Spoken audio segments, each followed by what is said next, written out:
welcome. These will be my thoughts on The Walking Dead Season 6, Episode 9, No Way Out. The episode is ready to CVMA, so this video there will be spoilers for the episode and everything leading up to it. That is live action and Walking Dead.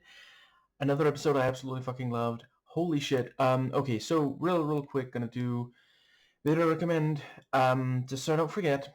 And this time it is going to be the awkward Choco video, Black Girls Deserve Better, which bonus she recommends, and I forget if I did myself already, but it bears repeating. She points out how amazing the FD Signifier video on Tyler Perry is, and yeah, if you haven't already watched that one, it is well worth. I appreciate it's long, but it's well worth the investment of time. And yeah, wow. Okay. Let's see.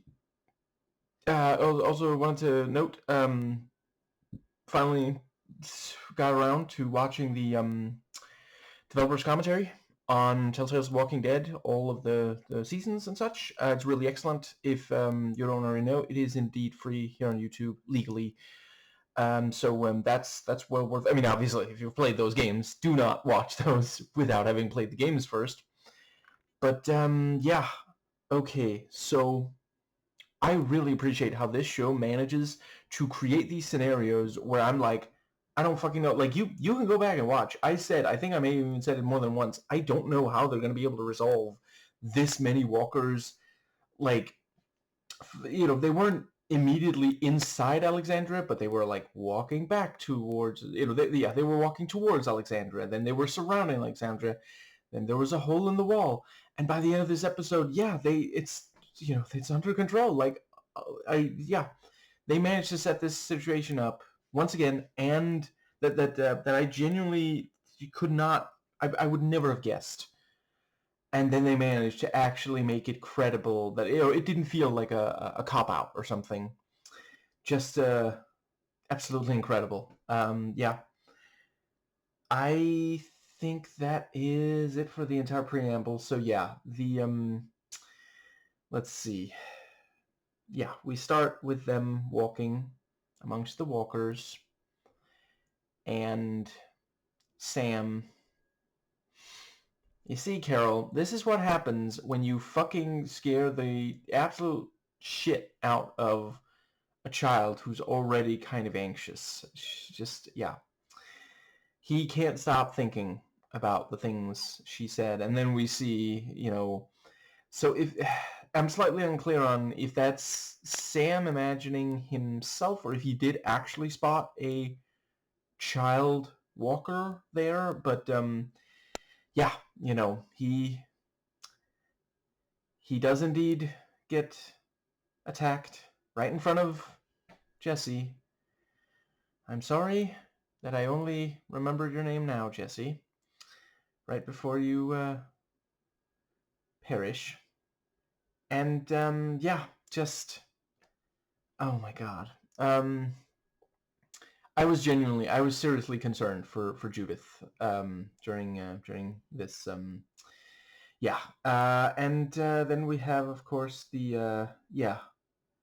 Let's see. I guess it's around that point where the yeah. This is probably not going to be particularly in order, but I'm going to try to cover everything in the episode that I feel I have something to say about. But Gabriel, is like, listen, I'll take Judith. I'll take people to the church. I will protect them there. This time, I mean. No, seriously though, I really appreciate his arc because, like, yeah, it has been said to him, you have to redeem yourself. You are not just, like, not all is just forgiven, And by the end of the episode, he actually does, he picks up the machete and he says, we've prayed to God for help and he sent us courage. And that's, I criticize conservative Christianity, but I do really appreciate that a number of people of faith, if the faith helps give you the courage to do the right thing, then that's a wonderful thing. I'm really glad you have it. My issue is when people use it as an excuse to do the wrong thing. and just say, oh, it's God's will. Or if those people were supposed to be saved, God would save them when they themselves have the power to save them. I'm talking specifically of when they have the power to save the other people.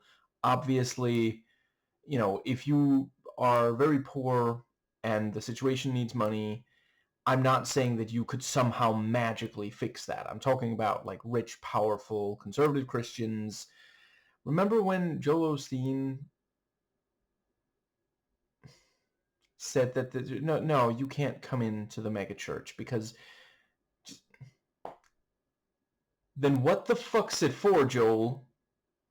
What is it for if not for fucking shelter for people who need that when it's literally like it could be life or death. Just Jesus fucking Christ. Anyway, I think that does bring us to, was this where we see, so we've got Denise and Wolf, and yeah, like I really did appreciate, like, I was not expecting Wolf to do what he did in this episode, but yeah. Oh shit, I guess the very first thing in this episode was actually continuation of the Negan, yeah. See, I don't think the Negan thing is over. I think it's just about to begin, because Negan's going to find out that, Alexandrians killed some of his people, and he is going to be furious. He was already, like, they were talking about, like, well, we're going to kill one of you. I don't think Negan's going to stop at one of them now. And, but yeah, you know what? Mea culpa, I sit corrected. They did need the fucking rocket launcher. And yeah, good job getting it, even if it was still, like, Abe was getting kind of self-destructive with how casual he was around it. But yeah. The, let's see. There's the, yeah, the whole conversation and the little thing about, well, I told you not to, I told you not to ask a question, and then you did. And the thing with, like, maybe you should stop. No, I'm having a conversation. She's such a fucking badass, I swear. And, let's see. Yeah, one of them goes back with Daryl, and Daryl's like, ugh, he was tougher than he looked, and he managed to keep it completely quiet back there. Very impressive, but yeah, I mean, not impossible. I mean, I could imagine he, like, put his hand over the other guy's mouth and was only fighting with one hand. Maybe that's why it took longer to take him out. And yeah, it was glorious. Well, I guess I'm gonna have to kill. He's fucking dual wielding, and then explosion. And I love that we didn't see where it came from before it was, because, like, as soon as it happens, of course we're like, right, I mean, how the fuck else was this gonna be resolved? But it's still, like, it got me. Yeah. And let's see, I think maybe also Glenn and Enid, and they get to the church and start looking for, guns and knives, what have you, starting some shit. And yeah, there was indeed a Glock Bible Glock, something like that. Bible Glock. It sounds like a German word for something extremely specific. Yes, I'm aware that technically Glock is a German word already, but I don't know, Bible 9, sound, similar sound. Anyway, I think that does bring us to, yeah, so, god damn it. I understand why Jesse couldn't let go and couldn't keep quiet and but yeah, ultimately she dies, and fucking having to cut her hand off because she was holding on so tightly to Carl. And then Ron, you motherfucker.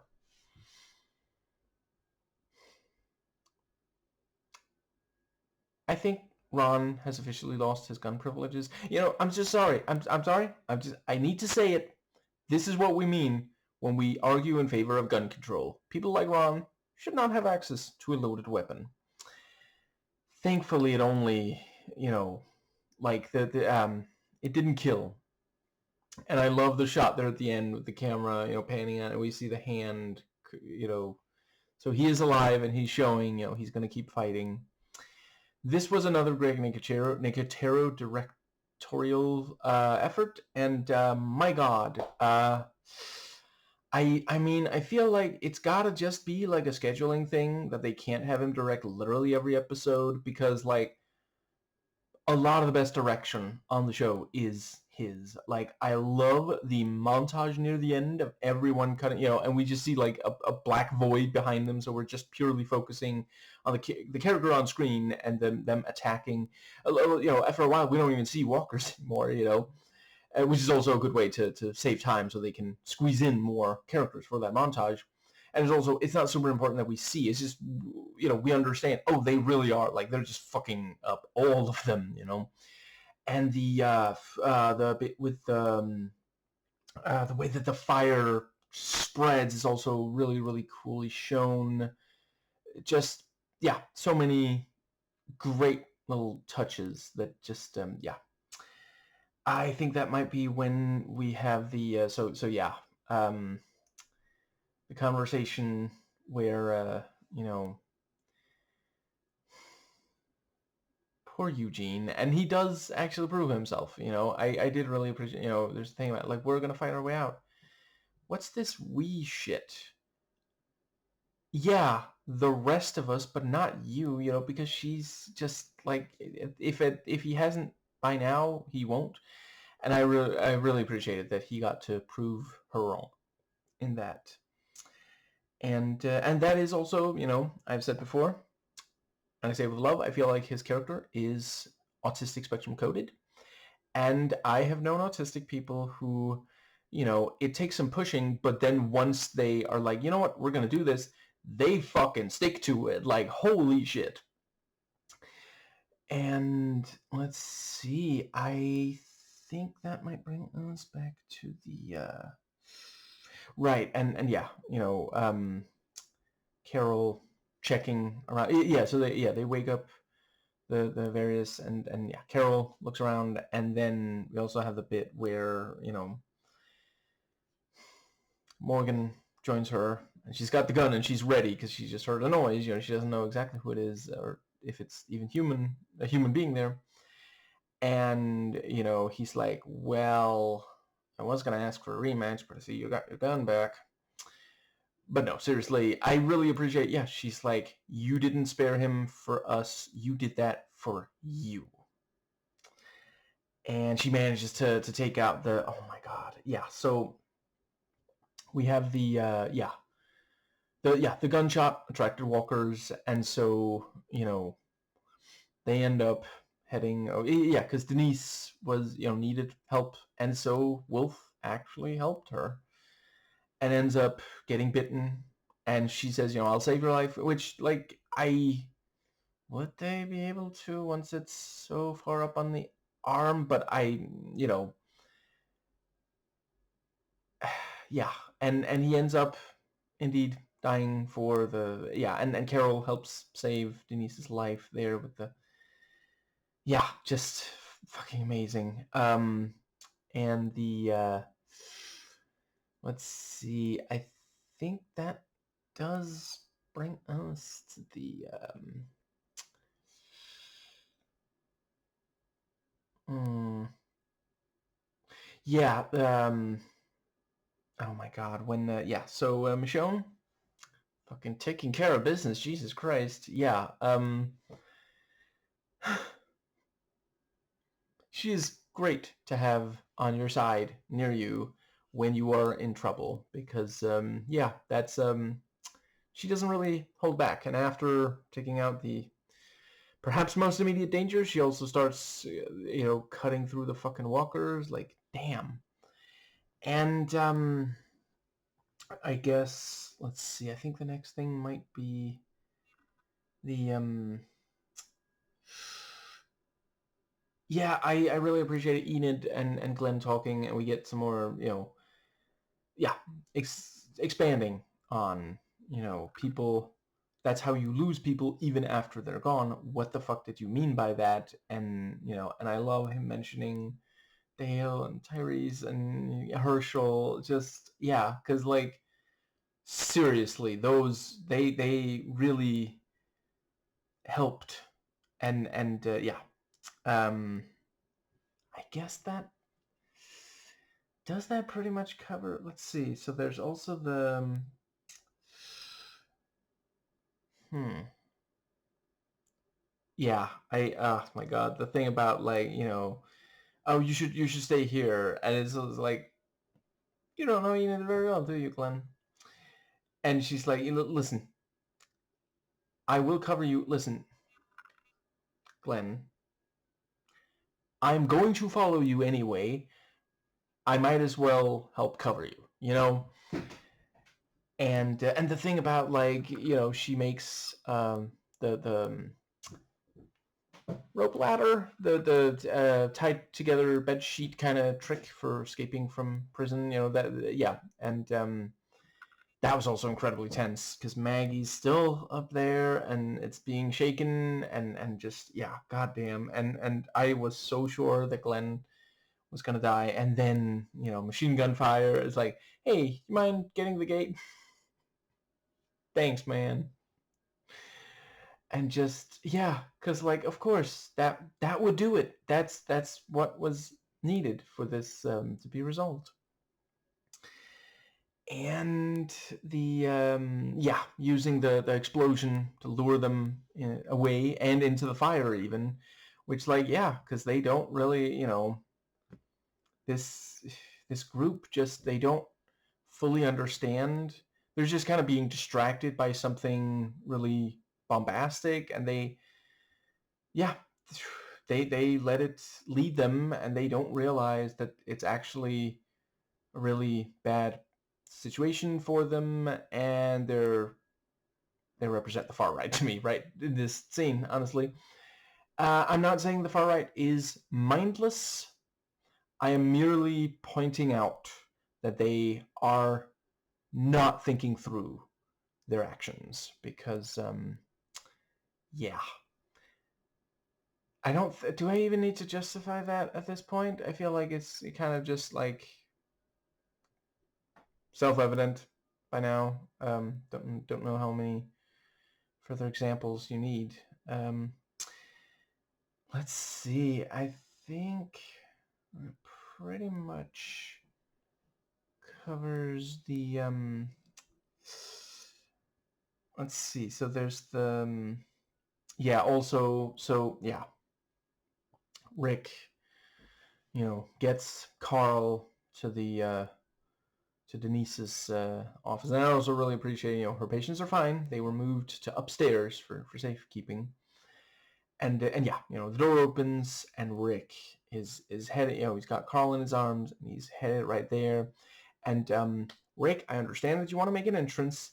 I think you should stop moving in slow motion. Okay, time is critical right now. And yeah, once Carl is there, you just see this look on Rick's face, and it's like, is this my penance for Love Actually? I'm just kidding.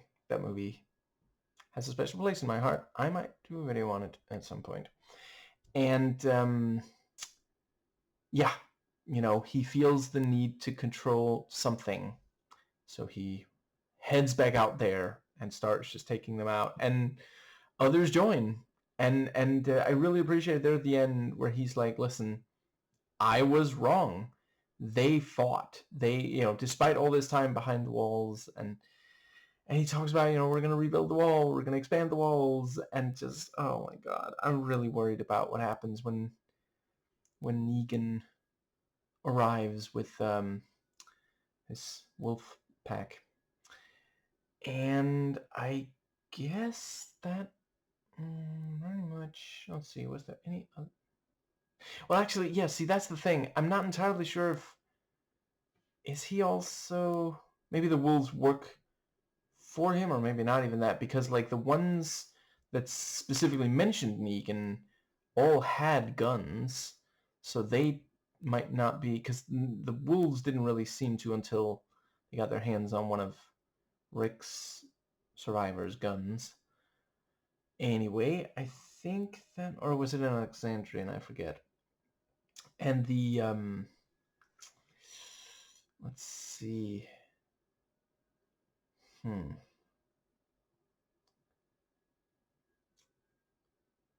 Yeah, also really appreciated Morgan talking to Carol about her family, the one she had. And yeah, I really appreciate the relationship between the two of them. It's not uncomplicated, but it's definitely interesting. There's yeah. Let's see. There's at least, I know there's something else that I really wanted to make sure to say about this episode. Let's see if I can recall. While part of my brain tries to, I guess I will go ahead and just give a brief example. So the far right, some percentage of it at least, wanted Trump to attack Iran, and they got their wish, and look at the fucking mess that it's made. Yeah, just like, they have no fucking clue what they're doing. Trump's cabinet of utter clowns who are all unqualified, uniquely so. Just like, yeah, I mean, Hegseth is just fucking cosplaying. Like, this is, it's like a 13-year-old's idea of war. You know, he just thinks, oh, we just gotta go in and just fucking do it. You know, he's watched too many fucking westerns. He thinks he's goddamn Clint Eastwood or something. Anyway, yeah, I don't know. Maybe that was pretty much right. I really, really liked when Denise was like, no, she's not going to give in. The fear is not going to control her. Like, really, this was an episode where everyone really put in effort and helped save the day, other than Ron and the ones who died very quickly.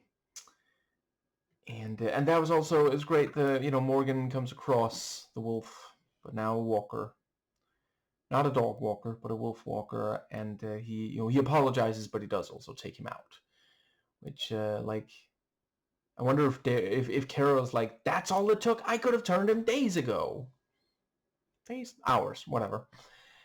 And I guess that pretty much, yeah, I really appreciate her saying, I don't know, maybe it's because you need a doctor, but maybe you changed back, And let's see. I feel like that actually... Is there anything else? I thought they did a fantastic job on the tension of the scene with Negan's men. Just little things, and the way that, yeah, like for a while it seems like, because he says that, we're supposed to shoot one of you, and we think, oh, well, I don't know who is going to make it out of this line. And then he says, but I don't really want to because it's so awkward. I try to play I Spy, and all they can sit there and say is, you killed my best friend. But then, Sasha asks the question. I think if I was in that situation, I'd like to troll by saying, can I ask a question? And let's see. Or say, I guess if I asked a question, something bad would happen. Because then he might be like, well, you're asking a question. I'd be like, technically that is a statement. I am thinking out loud. I'm not even asking questions. Now, I think, yeah, that might cover everything. God damn, so much to love in this episode. So I joked about the slow motion, but I did think it absolutely worked. And I really appreciate how it managed to resolve all of these hanging threads that, and everything just yeah. And it's also, I think, so I don't know if it is, I don't know. If I had to guess right now, I think this is the resolution of the truck walkers. I don't think they're going to be, I think the next thing, because I have certainly noticed that sometimes about half a season of this show will be one story and then they'll do another story for the second half. And I'm thinking Negan and regular people, perhaps armed and biked up, will be the next part. And but yeah, this was because this, the truck walkers were set up in the season opener, the very first episode. So this was 9 episodes in a row of that storyline, and I think it's the right amount of time to give it, and a satisfying resolution, also because, like, in addition to, like, obviously it's super fucking cool, really gnarly seeing them cut up all these. God, that was another thing I fucking loved. And it's possible it was also in the script, but I do think Nicotero really nailed it. All those close-ups that, Sam's POV, all these close-ups of nasty walkers, biting and eating, and just fantastic, growling, hissing. But the let's see. Yeah, it was also strong character because, like, Rick is more hopeful now. He understands, like, he does see it, and he wants Deanna's dream to survive, even if she hasn't. And just, yeah. Yeah, the fact that I guess I already said, but I really appreciated that he acknowledged, I misjudged them. They were able to rise to the occasion. And rise to vote, sir. And let's see. I think that pretty much. Just at least one more thing I want to say. Okay, so I'm just real quick gonna mentally fast forward through the entire episode and see if there's any other. Let's see.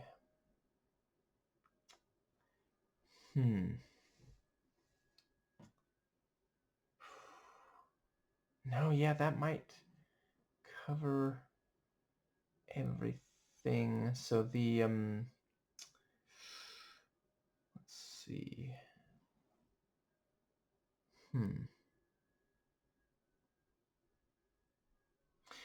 Yeah, I think that is what there is. Yeah, just I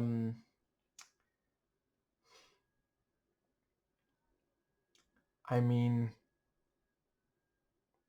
I can kind of see Ron's point of view since Rick and his survivors came to Alexandria. I mean, before the end of this episode, the entire family has indeed died. It's just, Ron is wrong about it all being Rick's fault.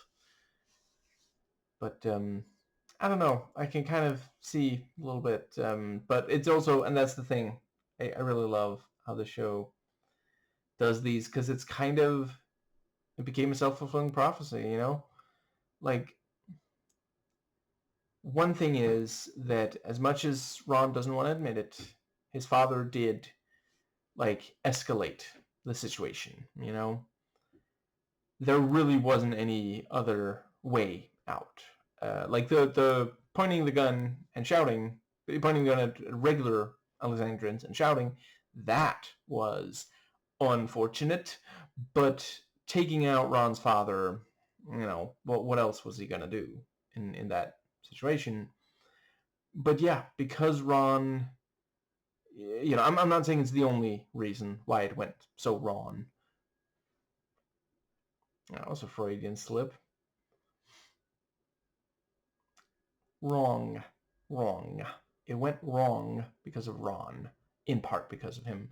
But yeah, his thirst for vengeance, made things worse. Like, he would still be, I think there's some chance he would be alive by the end of this episode if he hadn't been so determined to get revenge, and yeah. Let's see. And ultimately he didn't even succeed. He didn't kill either of the Grimes. Now, yeah, just oh my god, I can hardly wait to see more. I'm not expecting to wait terribly many days before I do another episode. Now that let's see, yeah. In closing, I did just wanna say, like, as I was watching, I understand why Jesse was so upsetty, spaghetti, and I don't blame her. I understand. Like it would, like, seriously, the her death got to me, which is of course why I'm making jokes. It's a coping mechanism. Yeah, it's that thing of the intense bond between many mothers and their offspring, and she fought so hard to protect him too. Oh my god. But yeah, as she, you know, as she was, screaming and it drew in the walkers, I just wanted to sing. I mean, say to her, Jessie, can't you see? Alive soon you will not be.